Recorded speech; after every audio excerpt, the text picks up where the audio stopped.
Ben Carson made an interesting point about welfare in a recent speech.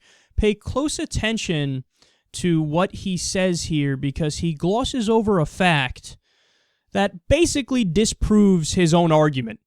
And I'm a big believer in waste not, want not. You know, I remember my mother, you know, she worked 2-3 jobs at a time, extremely hard, because she didn't want to be on welfare. And she only had a third grade education, but she noticed that most people who went on welfare never came off of it. So she just didn't want to go on it in the first place.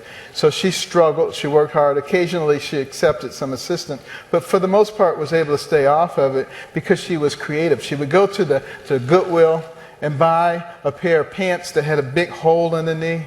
And this was back when that wasn't fashionable. And buy a couple of patches and put them on there. And people would be saying, "Where'd you get those jeans?" And did you catch it? He said, yeah, no, occasionally she took some assistance, but she was off it quickly. Quote, Carson, in his book, tells how his grades improved tremendously when a government program provided him with free eyeglasses because he could barely see. Not only that, in gifted hands, he said, quote, by the time I reached 9th grade, Mother had made such strides that she received nothing but food stamps. She couldn't have provided for us and kept up the house without that subsidy. So he's saying, okay, she took food stamps, and she was down to just taking food stamps, he said, saying that's a good thing, right? And before that, it wasn't just food stamps. It was food stamps and other government programs.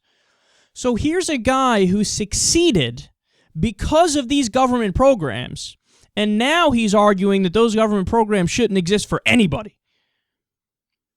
But Ben, why don't you acknowledge and realize and understand that most of the people on welfare and on food stamps and using the government social safety net, they're your mother. They are like your mother. The majority of the people using those programs, they are your mother. Now, you never would have came along if you were in control when your mother was in that situation. You would have never came along and said, you know what, I'm going to cut all these programs that are helping my mother so much and allowing me to see, literally. You would have never done that.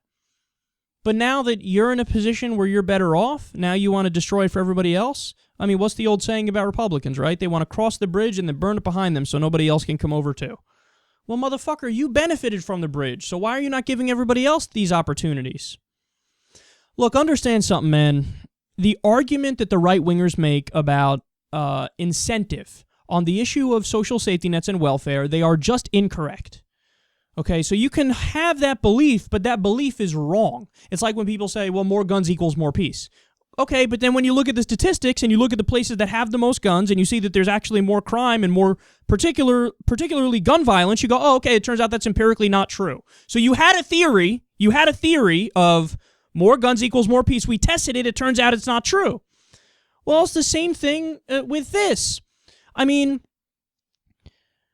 even if, and it is the case to be clear, that anywhere from like 1% to maybe 5% of people using the social safety net are exploiting it and they don't really deserve it or they've checked out of the system. If it's just 1% to 5% of the people, then you have to acknowledge and admit that you should not throw the baby out with the bathwater, because then you're hurting 95% to 99% of the people who are just using the social safety net to get by, to get back on their feet so that they can be okay. And also, we have an economy that doesn't allow us to not have a social safety net. We are always going to have jobs that don't pay a living wage as of right now, because the minimum wage isn't a living wage, right? Living wage is about $12 an hour. Minimum wage is $7.25. We have over 10 million working poor people in the United States of America. So for people to argue against the existence of this safety net is, by default, people are arguing for some people in America not to be able to keep a roof over their head or afford food for their kids or be able to survive. And every modern nation has social safety nets. And the U.S. is actually more meager than other modern nations. So this idea that that's the biggest problem we face and it's a scourge, no, it's a net to make sure that the poorest among us don't end up dead in the street, don't end up starving. I mean, this is what it's about. So to deny that aspect of it and just harp away on the idea that, some people, very few, will take advantage of it and it'll make people not want to work, that's not the main issue here.